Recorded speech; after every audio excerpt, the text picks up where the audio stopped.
I in them and you in me. I believe it's because the time is near. Christ is coming.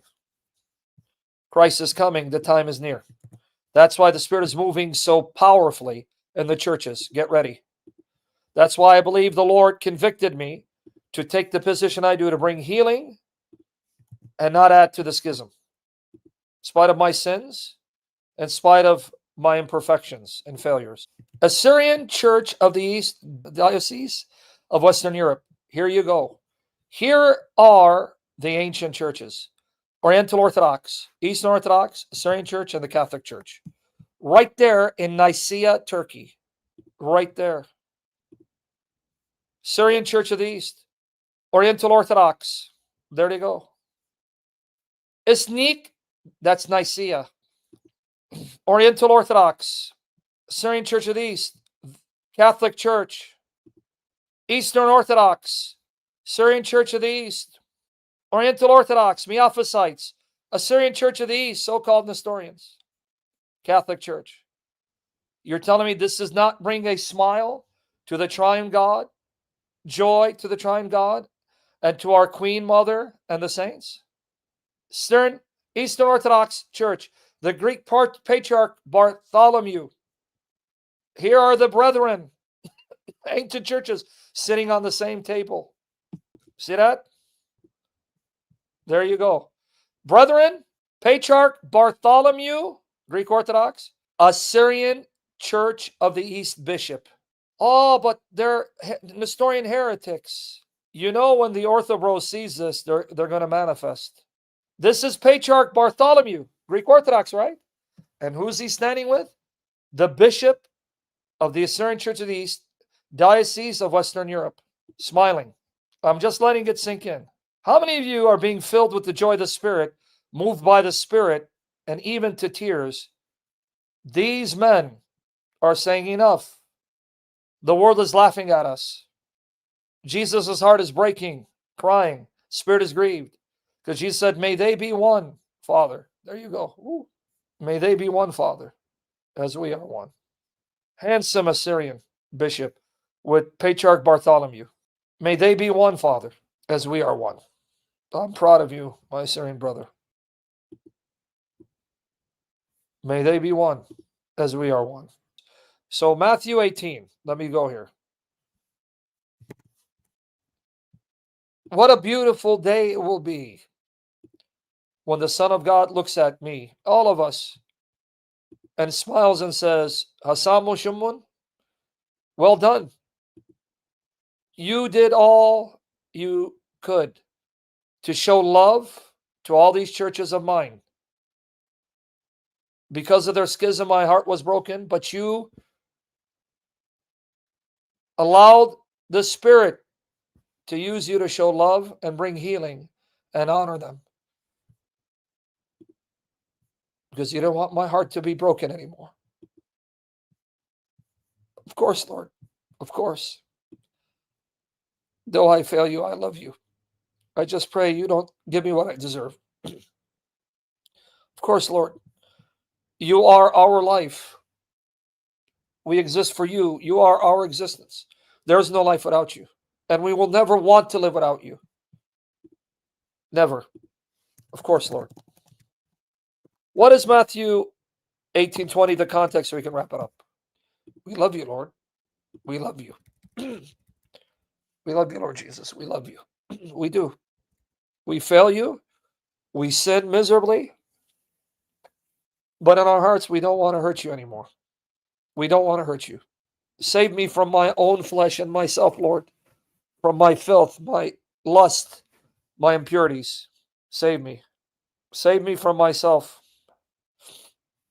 Here's the context of this passage that's misquoted. This is where you'll find Protestants misquoting this out of context. Where 2 or 3 have gathered together in my name, I am there in their midst. Now, you ready for the context? Here you go. Now, if your brother sins, go and show him his fault. Between you and him alone. If he listens to you, you have won your brother. But if he does not listen to you, take 1 or 2 more with you, so by the mouth of 2 or 3 witnesses, every fact may be confirmed. And if he refuses to listen to them, tell it to the church. Oh, it's about the church, not about you gathering with two others in isolation of the church and the bishop appointed to oversee that church. Why don't you know the context? It's about God giving the church the authority to bind you to the commandments of God or loosen you from previous commandments. So if my brother has sinned and I confront him, he doesn't repent, bring two other witnesses. And don't repent, take it to the church. And if he refuses to listen even to the church, let him be to you as the Gentile and tax collector. Treat him as a heathen, as an unbeliever. Throw him out of your church until he repents. Wait, Jovan. What's the context? The church is the highest authority on earth, appointed by Christ to govern over you. It is the final arbiter. The buck stops with the church. And if the church enjoins upon you certain practices, you better do them. Because if not, and the church rebukes you and throws you out of the church, you'll be under God's discipline until you repent. This is the context. Why is it always misquoted? Because then he says, the church has the authority to deem you an unbeliever and throw you out. Get out of here. Till you repent, don't you dare come to the church. No sacraments for you. And then who's he talking to? The apostles. Truly I say to you, not you, David Wood, going in a pool and baptizing Nabil Qureshi. Whatever you bind on earth shall have been bound in heaven. Whatever you loose on earth shall have been loosed in heaven. Again, I say to you, if you, my apostles, gather together and pray and ask God to move you to make a decision regarding what the church is to do and not to do, I am in your midst, overseeing your decisions, guiding you to come to the correct conclusions. Hence why the church believes that in ecumenical councils, they cannot err because the Spirit is with them to guide them to make correct conclusions. Hello? Why do you think Christians believe that when the church is united, unified, and gathers in council, the Spirit in his sovereign, almighty goodness will ensure that the church in union can never decide on error? You understand that now? Because it says, shall I say to you, whatever you bind on earth shall have been bound in heaven.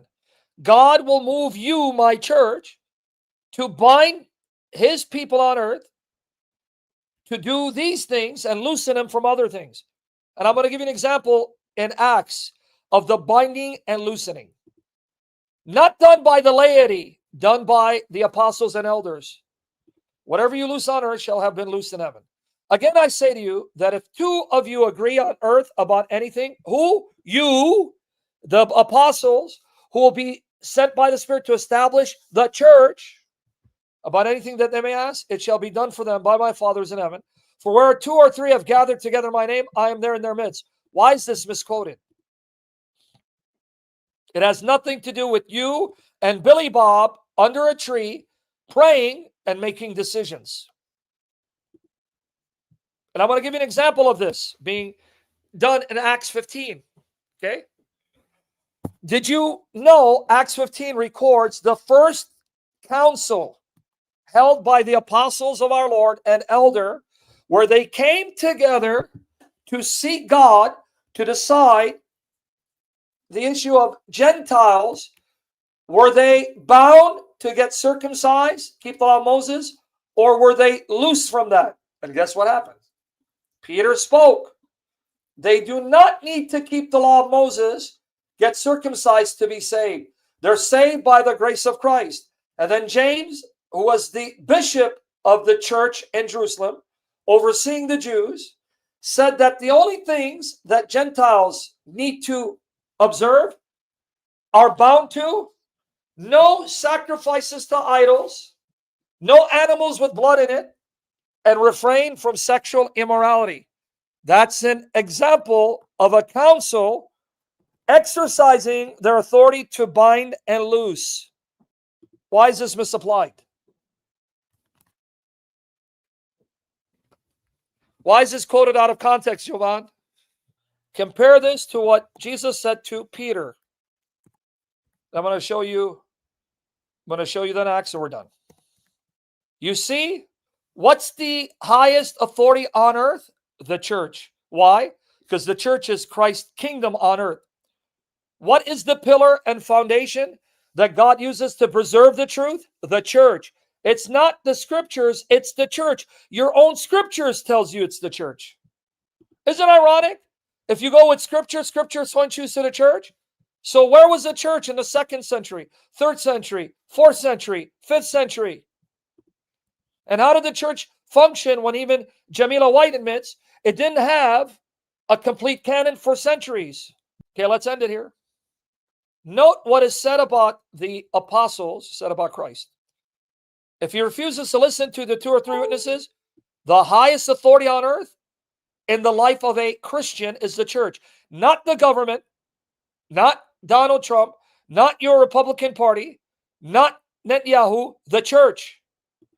A Christian's highest authority on earth is the church, whom God uses to preserve scriptures, interpret the scriptures. That's why if the church then decides and you don't listen to the church, then God tells the church, treat you as a Gentile, meaning an unbeliever, a reprobate, tax collector, a heathen, until you repent. Okay, now watch this promise given to the apostles, initially given to Peter. Truly I say to you, whatever you bind on earth shall have been bound in heaven. Whatever you loose on earth shall have been loosed in heaven. He said to them, but who do you say that I am? Matthew 16, 15, 19. And Simon Peter answered and said, you are the Christ, the Son of the living God. Jesus answered and said to him, blessed are you, Simon Bar-Jonah, because flesh and blood did not reveal this to you, but my Father who is in heaven. And also I say to you that you are Peter. Upon this rock I'll build my church. Oh, there you go, Javon. It's the church. And the gates of Hades will never overpower it. The church will conquer Satan's kingdom and crush Satan. Because the church is Christ's army on earth, his kingdom on earth. I will give you, Peter, the keys of the kingdom of heaven. Whatever you bind on earth, Peter, shall have been bound in heaven. Whatever you loose on earth shall have been loosed in heaven. This was given to the apostles and by extension to the bishops they appointed to be their successors. Wasn't given to you, to me, to David Wood. Now here is the binding, loosening in action. The first ecumenical council, Acts 15. A group of Jews, the Pharisees, were telling Gentiles, you got to keep the law of Moses and get circumcised to be saved. So Paul and Barnabas went up to Jerusalem, where Peter was, James, the brother of Christ, was, and John. Jerusalem. Okay. Why? But some of the sect of the Pharisees who had believed stood up saying, it is necessary to circumcise them and command them to keep the law of Moses. So what did Jesus say the church has the authority to do? Bind you to do things or loosen you from doing things. Okay? Here you go. So what did Peter say? No. Peter stood up. No. Gentiles are not saved by obedience to the law of Moses. Gentiles are saved by grace of Jesus Christ, and the grace of Christ tells you what you must do to have salvation and keep it. Follow what Christ commands. And Christ says to Gentiles, you don't have to get circumcised. This is what he says. Brothers, you know that in the early days, God made a choice among you. Peter stood up after much debate. That by my mouth, the Gentiles would hear the word of the gospel and believe. And God, who knows the heart, testified to them, giving them the Holy Spirit, just as he also did to us. He made no distinction between us and them, cleansing their hearts by faith. Now, therefore, why do you put God to the test? By placing upon the neck of the disciples a yoke which neither our fathers nor we have been able to bear. We've never been able to live up to the law of Moses to God's satisfaction. So if you want God to then reward you on strict merit and give you what you strictly earn, he'll give you hell. Thank God he doesn't give you what you deserve, but he's saving you because of grace. So the grace of God is what tells you you need to do to be given eternal life. Keep the commands of Christ. So now we turn to Christ to see, Lord, do Gentiles need to get circumcised? No. Loosen them. Here's the binding and loosening. See it? And so then, what did James do? After the multitude kept silent. See? All right, Peter has spoken. We need to shut up. Then James says, look, the law of Moses is read every Sabbath in the synagogues. What we're going to bind Gentiles to. Notice Peter loosened them from getting circumcised and keeping the law of Moses, except for what Jesus now binds them to do. Because not everything from Moses is done away with. We as Gentiles must read the New Testament and the church, understanding to see how much of the Old Testament is applicable. Now let's go here. Let's finish it. All right, let's finish it. Therefore, James is speaking, I judge that we do not trouble those who are turning to God. Stop making it harder for the Gentiles and burning them, right? But that we write to them that they abstain from things contaminated by idols. Don't eat sacrificed idols. From sexual morality, may we practice what we preach. And do not eat something strangled with blood in it. All right, now what do? Now the church has spoken, Javan. Now the church has used the authority to bind and loose and bound the Gentiles to these commands. So what do? Then it seemed good to the apostle elders with the whole church to choose men. Notice again, the church to send out Judas called Barsabbas and Silas, leading men among the brothers, to send to Antioch with Paul and Barnabas, with the letter to be read and given to the churches, with the decisions of the apostles, the elders in Jerusalem. The apostles and the brothers who are elders, to brothers in Antioch and Syria and Cilicia, or from the Gentiles. You Gentiles, greetings.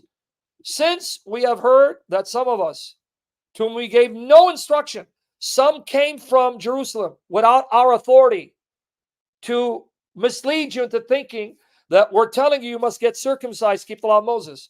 They had no authority from us to do that to you. They've disturbed you with their words, troubling your souls. So it seemed good to us, having come to one accord, to select men to send to you with our beloved Barnabas and Paul, men who have risked their lives for the name of our Lord Jesus Christ. Now, here's the binding and loosening. Done by who, Javan? The church. Not done by you and your neighbor, Billy Bob, in your basement. You understand? It's all the church now?